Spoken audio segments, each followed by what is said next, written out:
Welcome back to another episode. Today's episode, we're going to dive into hormones and beyond. So, I'm sure everybody knows somebody in their life that is on some type of hormone replacement. So common, people get on hormone replacement, they think it's going to be the answer to whether it's their weight gain, their fatigue, their energy, libido, you name it. And even though the hormones are in the said optimal range, they still have not seen the benefit they wish to have. So this is really what today's episode is about, talking about beyond hormones. And again, because hormones, they have to have a delicate and efficient conversation with our cells. And this is where a lot of times there's nothing being addressed to tackle this aspect. And this is where a lot of people get stuck, frustrated, and really want to give up. And so I hope today's episode helps give us a bit more of appreciation on the complexity of this, and also really make it more simple about why there needs to be a full body solution when you look at why hormones may not be just the only answer. All right, so I'm going to break it down into roughly 10 different categories, but let's talk first about when we say, the hormones need to talk to their cell. What does that mean? So your hormones need to land on the cell, and when they do, they land on a part of the cell called the receptor. Picture the hormone is the key, the receptor is the lock. If you have all the keys in the world, but not enough locks, no ability to get the key into the lock, this is what we're talking about today. Right? And so again, just because you have the hormone or the key doesn't mean it can get to the lock. So let's go through 10 different mechanisms, right? So when we picture a cell, let's zoom in, picture a balloon. I'm holding a little oval shaped speaker here, but picture this is just laced and littered with all these different types of hormonal receptors, immune receptors. Again, this is critical. We have them everywhere. Now, the number can be different. How well they stick to the hormone can be different. This is what we're going to jump into. And so just because around this cell, this balloon, you have all the hormone doesn't mean it can talk to the cell. And so for you to have the effect of the hormone, it's got to be able to talk to it, right? So the hormone and the receptor have to be able to engage. So option or first kind of mechanism that can decrease the receptor and its efficiency is inflammation, right? A more nerdy scientific name for inflammation is inflammatory cytokines. That's a common way to look at inflammation. These are these little protein messengers of inflammation. A couple of examples are interleukin 6, TNF alpha. Those are probably the most common ones looked at. You got interleukin 1 beta as well as out there, but these, when they're elevated, they decrease the amount, they regulate, they decrease the expression of receptors. So they decrease the amount of receptors that are being made genetically and put onto the surface of our cell. They also decrease the affinity, so how well the hormone is going to find that receptor, or how well the hormone or the key is going to find its lock. They make it harder to find. They compete. They dampen down the ability for the key to find the lock or the hormone to find the receptor. Incredibly sensitive to this in terms of families of receptor are going to be your insulin receptors, your leptin receptors, so part of the hormone fullness signal, thyroid receptors, and your sex hormone receptors are particularly sensitive to these inflammatory aspects to how they modify the receptor. Again, so if you have insulin sensitivity and you're diabetic or you're starting to have some issues here, this is part of your message, right? If you're starting to have issues here and you're pre-diabetic, this is something you may want to consider. Another thing that can impact how your receptors work. So category number 2, nutrient deficiencies. Are you deficient in something that is critical for the receptor or that lock to do its job? Even though the hormone is in plentiful and high enough number, if the lock is not there or properly supported, you can have all the hormone in the world. So are there nutrient deficiencies? So the first one, let's talk about zinc. Zinc is critical, and it's so common for people to be deficient in zinc. Zinc is essential for your male hormone or testosterone receptors to do their job, as well as thyroid receptors. So the receptors that drive metabolism. So again, think about it. If libido's low, difficulty recovering, putting on lean muscle mass, is this part of your problem? Magnesium is critical for insulin receptor signaling. Again, if blood sugar is a problem, is magnesium an issue? Look at your red blood cell magnesium. This is your best way to look at it. Is it above 6 or is it below it? If it's below 6, you have work to do. Look at your vitamin A and vitamin D. Both of those are really, really important for a very special class of receptor called nuclear bound receptors. But again, I'd say 90% of the patients that walk into our clinic to see our team are vitamin D deficient. If you're vitamin D deficient, there's a good chance you're probably vitamin A deficient as well. Again, what you don't measure, you don't know. So we need to understand our blind spots on this. And again, it's why it's not something to laugh about. Also, vitamin D regulates over 1,200 genes in our body. So it's not just receptors that it impacts. It's your immune system, it's inflammatory control. So that first one, it has the ability to help with inflammation and your immune responses. It's critical. Next on the list in the nutrient deficiencies is selenium. Selenium supports the thyroid receptor, but not only that, it helps support thyroid activation in the liver. Iodine, again, is also very critical for thyroid activation and production of thyroid hormone. So, moving on from nutrient mechanisms and nutrient deficiencies, let's look at the world of toxins. We are just pounded and hit heavily by chemical insults. And if you're not aware of them, you're not sure how to avoid them. So, and again, I'm probably going to do a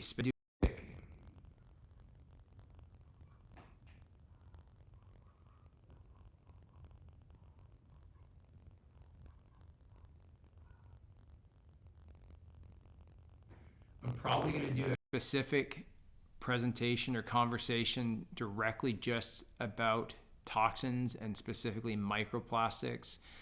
The data on these, there's just more and more bad news. And again, look at everybody. You walk down the street, you see a plastic water bottle in probably 90% of people's hands, sitting in their hot car. They drink out of it. Starbucks plastic cup lid, like all that stuff, just leaching plastics into us. So the first one on the toxin category is something called xenoestrogens. So these include plastics, microplastics, your parabens, your phthalates, your BPAs, your bisphenol A. They have the ability to bind to estrogen receptors and modify them, either block them, and some actually enhance receptor function to give you almost an exaggeration of a response. So almost mimic estrogen to make you almost sense that you have too much. Heavy metals from a toxin standpoint, like lead, mercury, cadmium, also impact the receptor because they compete for those zinc and selenium spots on the receptor that help them work. So if they're competing, they're kind of dislodging zinc and selenium off the receptor. You can have massive impact from these heavy metals. So much chocolate is just hit with cadmium and lead. And again, this is because the soil can be rich in cadmium, especially when they start to try to kind of force nutrients into the soil. So just the tree, the plant itself, as you grow the cacao bean, can soak up and increase cadmium levels. And then sometimes when they harvest and they let the cacao dry out, it's on the soil, and again gets more cadmium. So chocolate, there was a study, I think it's published in January of 2025, where they were just looking at protein powders and being contaminated with these metals like lead and cadmium. And the chocolate ones were always the worst offenders. So just a little heads up, mercury, again, lots of common sources for that, but eating too much tuna, large fish, or is at least one example. But again, these heavy metals can block zinc and selenium receptors, just reducing the ability for the receptor or the lock to do its job and find its hormone to give you the effect of that hormone. And lastly, pesticides. Pesticides, especially one like atrazine, has been shown to block the testosterone receptor. We have to be mindful of our chemical world. There's been 80,000 chemicals pushed onto this earth, only which a fraction, I think it's like 25%, have been tested by the EPA. And again, that's a huge issue. So category number 4, it is possible that you can have receptor autoimmunity. So probably the most common ones are going to be thyroid, aka Graves' disease, as well as insulin receptor autoimmunity. So again, you can have hormones, but if there's receptor autoimmunity, it's going to increase the difficulty of that hormone to talk. Let's just say that's not a more common one. So most of these are modifiable. Most of these you can change and you can touch. Oxidative stress is category 5. Oxidative stress is really different versions of oxygen intermediates from basic cell waste. So some of these are hydrogen peroxide, superoxide anions, hydroxy anions, perioxyl anions. These are options, but let's just say when we burn calories, when we eat a fuel and we take it and make it into what our cells run on, that fuel we run on is actually called ATP, or adenosine triphosphate. We just use the calories to basically yield the ATP. There's natural waste production. We make hydrogen peroxide, we make superoxide anions as a normal cost of burning fuel, right? It's our body's exhaust. Now we have our systems that help clean it up, like glutathione. We have catalase, we have superoxide dismutase that should help us clean up our cell waste. Now, when 1/3 of our population is either pre-diabetic or diabetic, we know in those individuals, they don't make the same amount of waste or exhaust. They make up to about 20% more. So they're potentially more likely to have a problem here in terms of how they clean up that waste. They might deplete your glutathione system. And so they may have a bigger need here. If you had a massive sweet tooth, if you work out and you're sore for 4 or 5 days following a workout, again, these might be signs that this might be a problem. But again, if you've been pre-diabetic, let's just assume that you might need some support in this department. Not only if you don't clean it up well, you also can age mitochondrial DNA, which is another area coming up that's going to be another factor behind receptors. We know not only do the receptors get damaged by reactive oxidative species, they also decrease the communication. Even if the hormone binds, it slows the signal down once inside the cell. Mitochondrial disruption. So I mentioned reactive oxidative species damages our mitochondrial DNA, make our mitochondria less healthy, less efficient over time, aka prematurely starting to age us. Mitochondria are really, if you picture our energy production off a calorie, 90% of it happens inside the mitochondria. You need oxygen to play in that environment primarily. We know it's critical. So again, if you're anemic, you have a reduced oxygen carrying capacity, this is problematic. If you are hypoxic, if you have sleep apnea, these things can impact these mechanisms that impact the mitochondria. You're going to have more reactive oxidative species, more lactic acid, and more of an inflammatory model to your body. So something to definitely consider. Hormone signaling requires what the mitochondria makes. Most hormones, and once the hormone, the receptor interlock, they require ATP to do the next step. And so if the mitochondria are not able to keep up, your metabolism is not as efficient as you'd like it, your ATP production is not as efficient as you'd like it, the output of ATP is down, you are going to see a decreased efficiency. Again, hormone can be present. It can bind to the receptor. But if the fuel that's necessary to run the next step, or ATP, is not robust enough, you can still see a decreased effect from having optimal hormones. So let's go through and just run through a quick list. I've done a whole we did a whole episode, probably a season 1 or 2 on mitochondrial function, but let's just look at things that hurt and damage the mitochondrial function. So we already talked about one, not being able to clean up the reactive oxidative species like hydrogen peroxide. Alcohol itself beats the snot out of our mitochondria, increases reactive oxidative species, depletes our NAD pH levels, which is critical for having good mitochondrial function. Persistent organic pollutants, pesticides hurt the mitochondria, antibiotics, heavy metals, lead, arsenic, tin, actinium, slow down key steps in the mitochondria. Just getting older can accumulate more wear and tear on it. And again, all the things that can do it. We talked about certain drugs. So things like acetaminophen, antibiotics, your methamphetamines, stimulants, cocaine, statins, cholesterol-lowering meds, NSAIDs all have mitochondrial impact.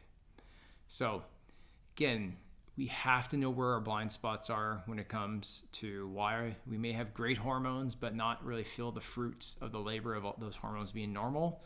Again, these are all considerations. Really critical for kind of nutrients inside the mitochondria. Copper is critical. L-carnitine, magnesium plays a massive role too. B1, B2, B3, CoQ10. This is where statins can kind of have an impact. When you take a statin, it reduces your ability to produce CoQ10. And again, that's, there's 4 enzyme complexes in the wall of the mitochondria, 4 of which are really dependent upon CoQ10 or ubiquinol being present. So again, just can we dial in other aspects of our health to make sure those hormones have their full impact? And again, mitochondria can be one aspect of that. Category number 7 are going to be little genetic mechanisms. Again, nothing you can do about this one, right?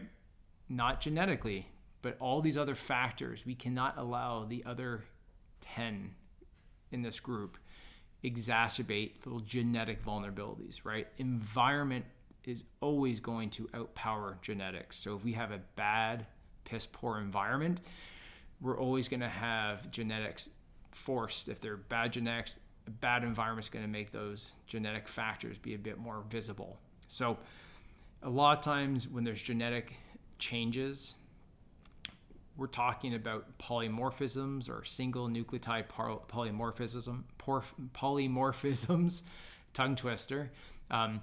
Basically, our DNA is just a string of code, right? A bunch of nucleotide sequences.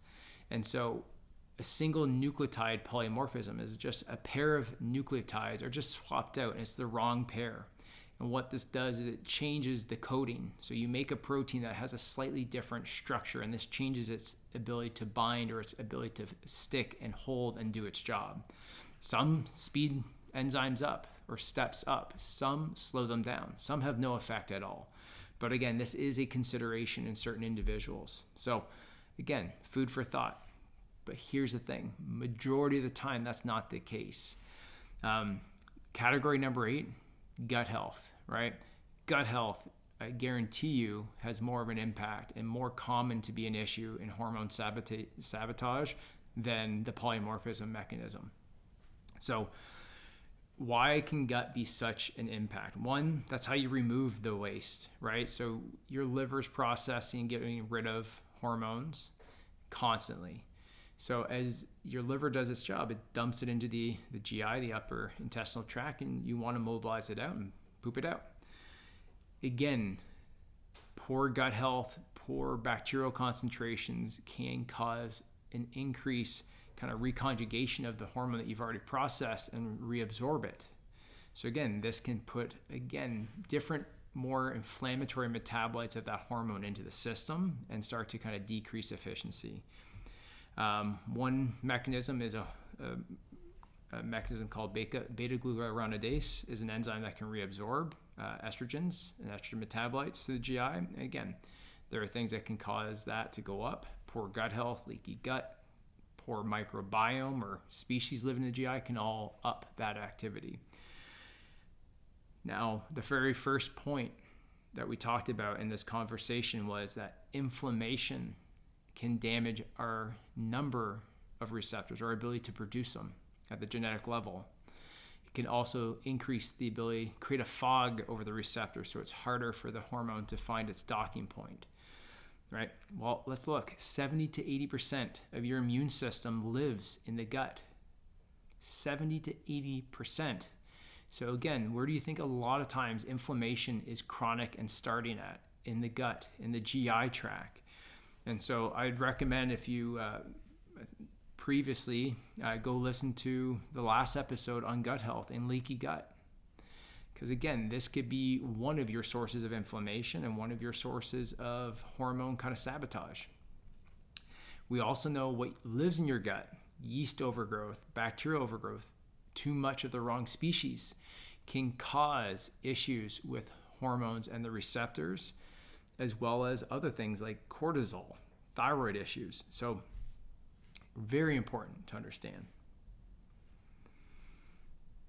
Number 9, again, try to make this one not too nerdy, not too scientific, but it's called lipid membrane integrity. So many hormones have receptors that are actually in lipid rafts on a cell. So they're these little components on the cell, not just a receptor sticking out, but there's a lipid component around that receptor that allows it to be more efficient.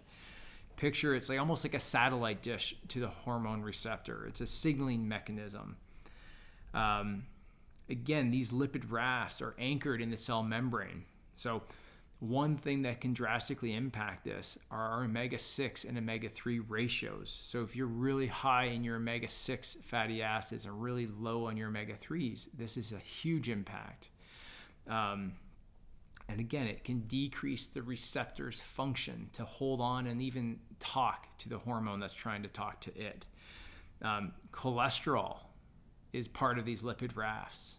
And again, we just talked about how when we lower cholesterol from a statin standpoint, it can have impact on the mitochondria, but here's another level that it can have an impact as well. On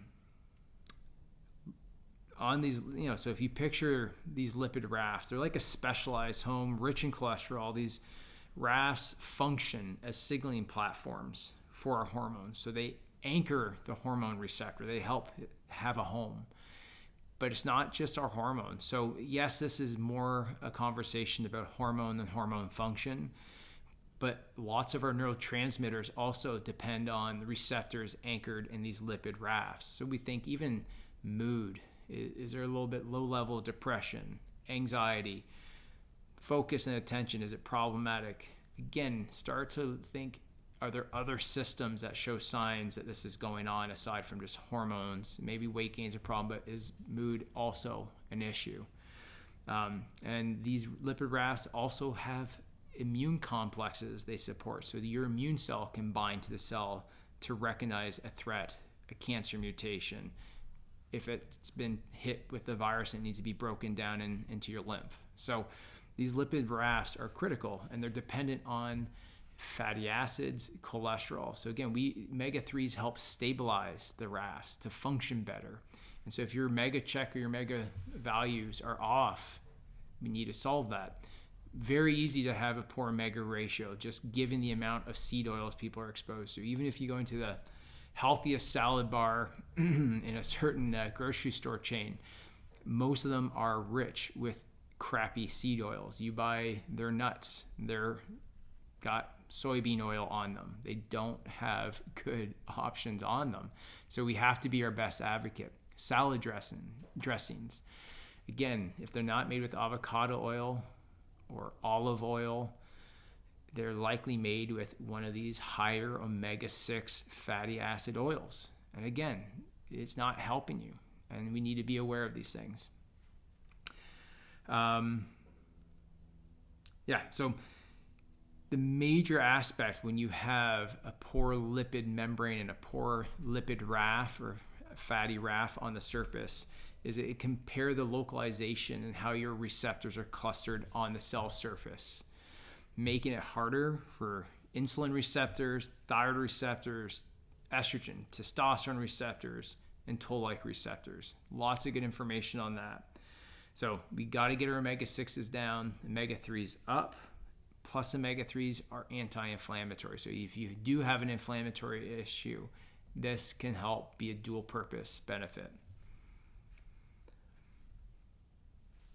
Last but not least, and probably one that is, again, the most prevalent, is stress and cortisol, right? So we always just look at cortisol as a stress hormone. We often refer to it as a stress hormone, but it's anti-inflammatory in times of acute inflammation.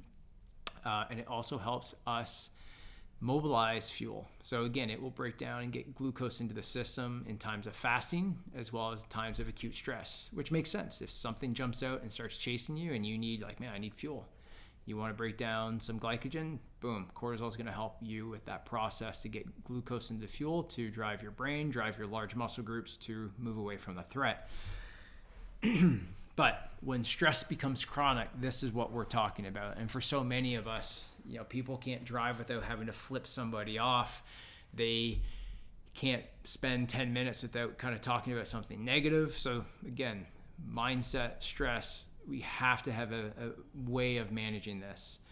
But cortisol and prolonged stress is not an adaptive response. One, it can keep weight along the midsection, that little belly tummy fat, very common.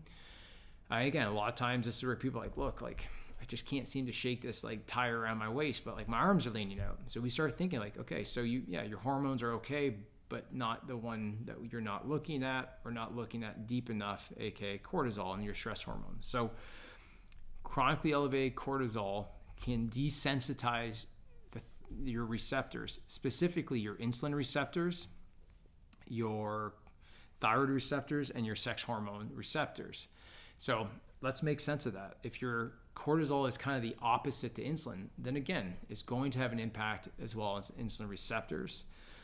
If you're chronically stressed, your body and your brain does not know it's just from work or a bad relationship or just having a really negative time, kind of being stuck. It does not know that. So again, your brain's first goal is to keep you alive. So it's going to try to conserve energy at some point. So you're going to see modification to thyroid receptors. You're going to also, if you're stressed out, your brain doesn't know that a threat is not chasing you down. So it doesn't want you having urges to reproduce. It's going to impact libido. It's going to impact sex hormones. It all makes sense, right? Because our body's not meant to be in long-term stress.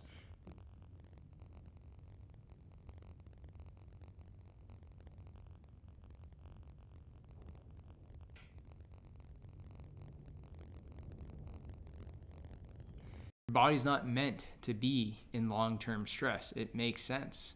It's meant to be short-term. You mobilize from the threat and you get on, right? We're not meant to be sprinting away from a tiger every single day, every hour of the day, right? So this is where it becomes maladaptive, and it can start to crush your hormone function at the receptor level on so many levels. So cortisol, we know it decreases the transcription of receptors. So it tells your body and your genetics, like, don't make as many receptors under stress. So that way, even if you have all the hormone, there's less receptors to bind to tell the cell less information, to give it less of its impact. Cortisol also interferes with insulin secretion. So it messes with the beta cells of the pancreas. So you have worse glucose uptake. And if you have worse glucose uptake, guess what? You're not making what the mitochondria wants. It's not helping you make ATP any more efficiently. So you start having issues there. Blood sugars start to climb.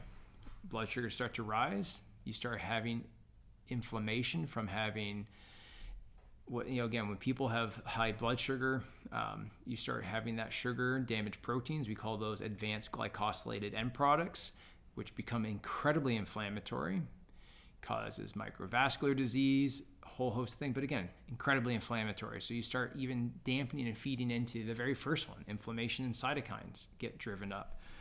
Again, over time, cortisol feeds into a lot of these other ones we've talked about and more. Thyroid hormone away from the receptor level also gets modified, right? So we know when under prolonged stress, we're going to have more production of inactive thyroid markers or metabolites like reverse T3. Reverse T3 is an inactive version. is going to compete against the receptor. And to make reverse T3, you're making this decision to basically, instead of making active hormone T3, you're like, no, I'm stressed out, I need to slow down and conserve energy. And you're funneling more of that T3 into reverse T3. And that reverse T3 is also going to try to be the fog to the receptor so that T3 has a harder time binding, thus blunting your metabolism. It's going to reduce thyroid receptor sensitivity because, again, cortisol itself, your stress hormones, can also block that landing site and make it basically be the fog to the receptor, so the hormone can't see the receptor. Sex hormones, we talked about. Again, when you're stressed out, again, what's the point of having a raging libido? Again, your body is thinking it's got to survive. So again, it impacts our sex hormone receptor production, so we make them less efficiently, not as many of them, and we decrease how good the sex hormone can bind, how good testosterone and estrogen can land on their receptor.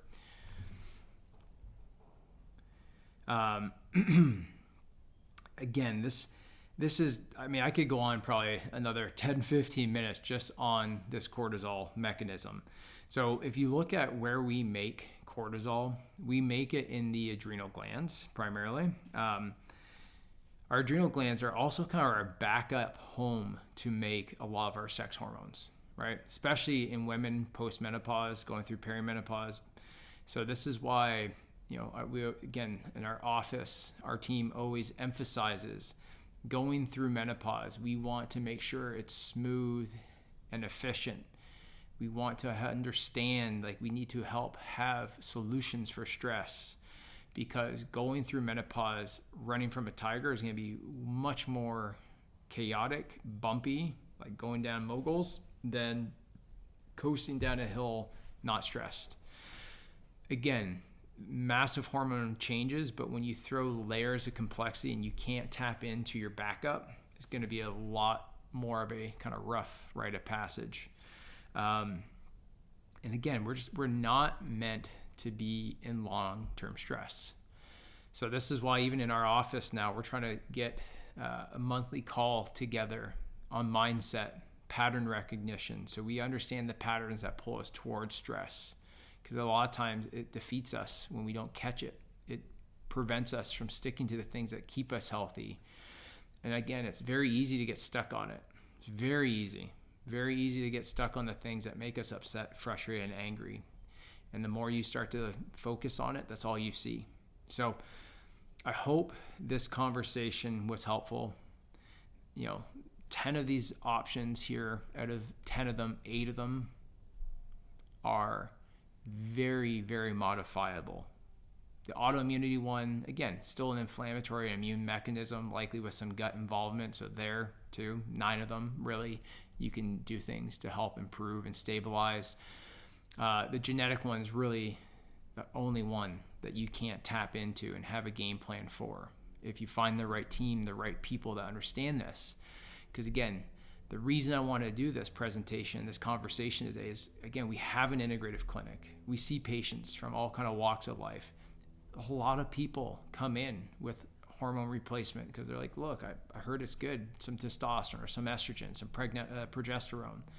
And again, there's a lot of beneficial research from a cardiovascular protection standpoint to having good hormone optimization, brain-wise, bone health, density-wise.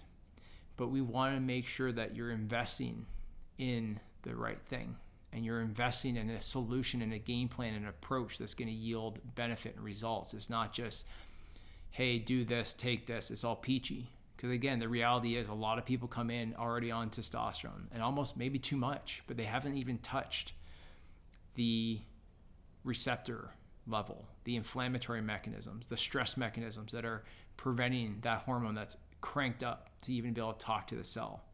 So of course you got to crank it up. You need more to do what you can't. But again, at some point you start having just receptor resistance to that hormone, and you can put more and more in, but it doesn't mean it's going to get the message to the cell.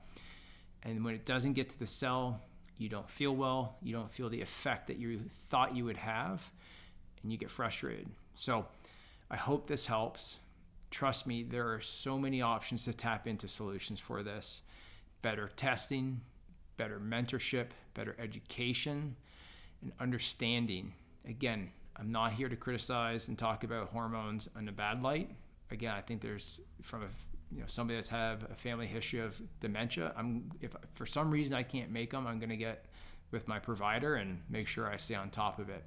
But it's also up to me to understand, and my team, that if I have them available and my numbers are good, I still have to be able to spend them and use them and have them talk to my cell. And this is what today's conversation was about. So I hope it was very helpful. Again, our goal is to lift you up so you can be your highest potential, have a vibrant life, and again, reach your goals for health. And again, if today's topic helps in any way, shape, or form, please share. Again, we want to get this message out. We want to help people not feel stuck. So please share, comment, send us a message. We're happy to help and get you in the right direction. One last message: this conversation today was not medical advice. This was meant to be educational and purpose only. So if you have any questions, please reach out to your medical provider if there's anything immediate. If you have questions about education, reach out to us. We're happy to help. Until next time, we'll talk to you soon.